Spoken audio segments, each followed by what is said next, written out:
Praise the lord. ఈ దినము కొరకు సిద్ధపరచబడిన దేవుని వాక్యం చదువుకుందాం. శ్రద్ధగా ఆలకించగలరని మనవి. మత్తయి సువార్త 7వ అధ్యాయము 24వ వచనం చదువుకుందాం.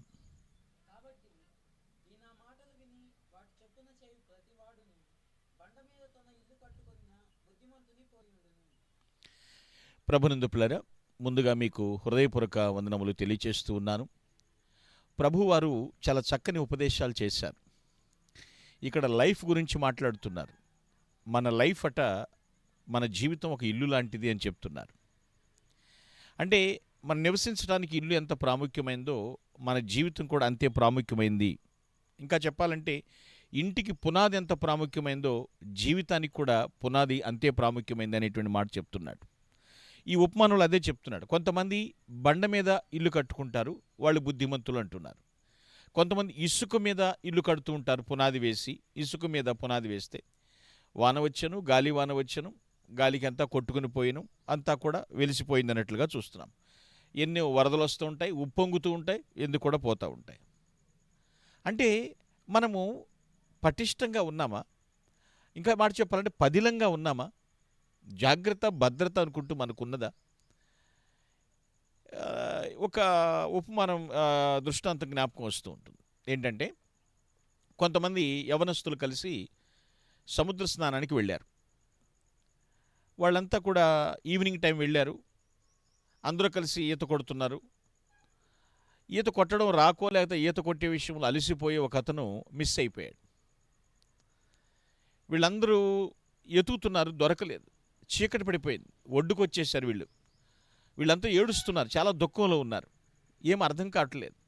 రాత్రంతా అక్కడే ఉండిపోయారు. ఇక వాళ్ళ ఉద్దేశం ఏంటంటే ఏడుస్తూ చనిపోయినాక కనీసం డెడ్ బాడీ అయినా సరే మార్నింగ్ వస్తుంది, అప్పుడు తీసుకుని వెళదాం అన్నట్లుగా వాళ్ళు అలాగే ఉన్నారు. తెల్లారింది, అలా చూస్తున్నారు. అందరూ కూడా అలా చూస్తున్నారు, ఎక్కడన్నా కనుచూపు మేరల్లో బాడీ ఏమన్నా కొట్టుకొస్తుందనే ఉద్దేశంతో. అయితే కనుచూపు మేరలో వాళ్ళకి ఒక బండ రాయిలాగా కనబడుతోంది. దాని మీద ఒక డెడ్ బాడీ ఉన్నట్టుగా ఉంది. వీళ్ళు ఈత వేసుకుంటూ అక్కడ దాకా వెళ్ళి కొంతమంది పడవ సహాయం అడిగి ఆ పడవలో ఎక్కి అక్కడికి వెళ్ళి చూస్తే అదొక పెద్ద బండరాయి అన్నమాట. బండరాయి. అక్కడ వీళ్ళ ఫ్రెండ్ సజీవంగా ఆ బండను అంటి పెట్టుకుని అక్కడే ఉన్నాడు. హి వాజ్ అలైవ్. అప్పుడు అడుగుతున్నారు ఫ్రెండ్స్, ఎరా రాత్రంతా ఈ యొక్క బండ మీదే ఉన్నావు సరిగదా, నువ్వు ఈ యొక్క చలికి కుంచుకుపోయి భయపడిపోయి ఆ చలిలో పట్టు సడలి నీళ్ళలో పడకుండా ఎలా ఉండగలిగావు ఏంటి అని మాట అంటే, ఆ కుర్రోడు చెప్పిన ఆన్సర్ ఏంటంటే, నేనైతే చలికి వణికిపోయి కుంచుకుపోయాను, కానీ ఈ బండ మాత్రము చాలా స్టేబుల్గా ఉంది, స్టాండర్డ్గా ఉంది.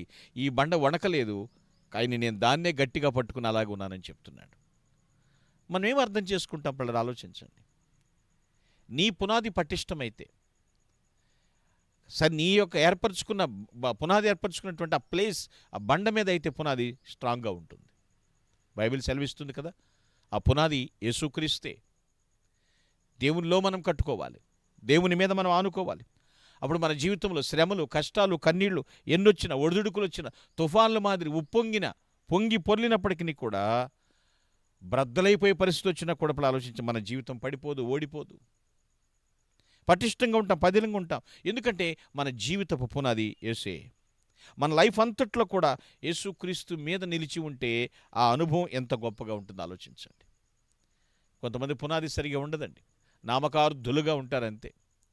చిన్నపాటి శ్రమ రాగానే దేవుని దూషించేయటం, దైవజనులు దూషించేయటం, సరిగా నా గురించి ప్రార్థనలు చేయట్లేదంటాం, అంతా కూడా సరిగా ఉండదండి. మన జీవితం శాశ్వతంగా నిలబడటానికి మన పునాది యేసే అన్న సంగతి గుర్తుపెట్టుకోవాలి.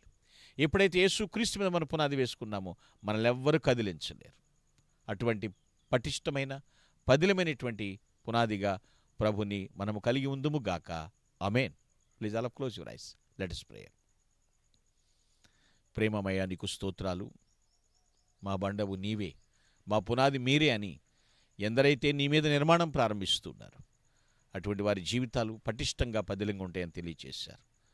మమ్మల్ని కూడా ప్రభు మీలో స్థిరపరచమని ప్రభుని క్రీస్తు పేరిట ప్రార్థిస్తున్నాము దేవా. Amen. Glory to God. Thank you and all. May God bless you.